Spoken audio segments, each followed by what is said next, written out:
How is it going, retro people? My name is Brad, this is Retro Style Spotlight, and this is your news, notes, history, and retro games to play for the week of May 24th, 2016. This week's tutorial on the Unbroken Software Studios YouTube channel centered on a system that a lot of our European friends will fondly remember, the Amstrad CPC. While not the most advanced PC of its time, it has quite a few games on it that are rather fun to play. That era of PC is also very hard to work with, so if you've been having trouble getting this system to run, then watch that tutorial to get help. Don't forget that LaunchBox has a premium license as well that you can purchase for extra functionality, and Big Box, our media PC styled front end, which is now being updated to include more views. In other news, Jason and I have announced that we will be going to Retropalooza this October 1st and 2nd. Even better news, we are now a part of the official sponsor list for the Retropalooza event in Arlington, Texas. If you are going to be in the area that weekend and would love to come say hi to us in person, we will have our booth open with a LaunchBox demo and maybe some other goodies. Alongside having a booth, Jason and I would love to be on panels or have one of our own potentially. So we would love it if our community could tweet to Retropalooza asking for Jason or myself to be on any emulation-based or appropriate panels.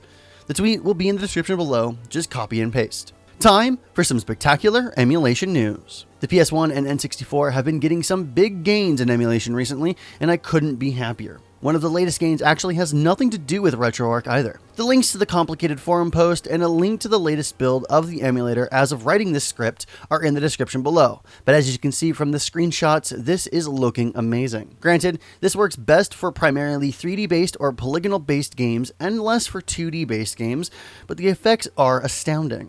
Essentially, a user by the name of iCatButler has created a lot of enhancements for PCSXR called PCSXR-PGXP.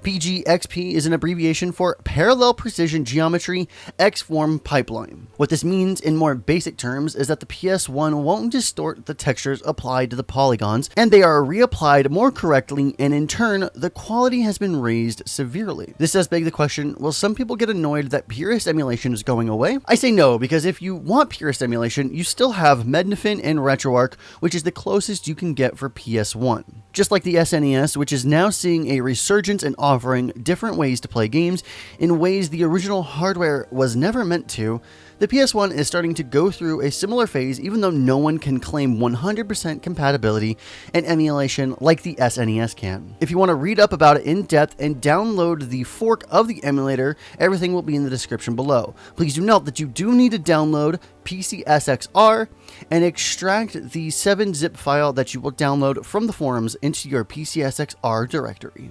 Now, I think someone is screwing with us a bit, but another unreleased game has been found and is available for download and is for the Sony PSP.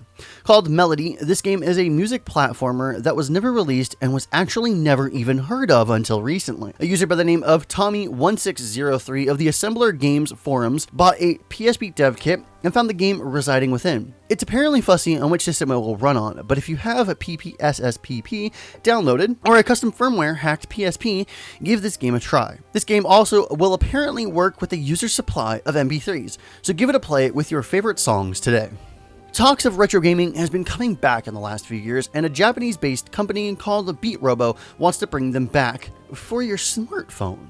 Called the Pico Cassette, this plugs into your phone's 3.5mm headphone jack, and it is essentially a mini Famicom cart. If you think this sounds like it wouldn't work, keep in mind that your phone's headphone jack can also carry a video signal along with an audio signal, so this isn't as outlandish as you may have thought. The first game released will be Ninja Jajamaru-kun, which came out in Japan in 1985. Once you download the app, the game should work and bring back that feeling of purchasing old carts once again. With the proliferation of smartphone games and being able to have an entire Famicom collection of games already on your phone, I hope that there will be a market for such a device, as I too also love old video games. This month in 2000, Perfect Dark was released for the N64 in North America. Perfect Dark is a first-person shooter game developed by Rare and published by Nintendo for the N64. It is considered the spiritual successor to Rare's earlier first-person shooter, GoldenEye 007, with which it shares many gameplay features. The game features a single-player mode consisting of 17 main missions in which the player assumes the role of Carrington Institute agent Joanna Dark as she attempts to stop a conspiracy by rival corporation Datadyne.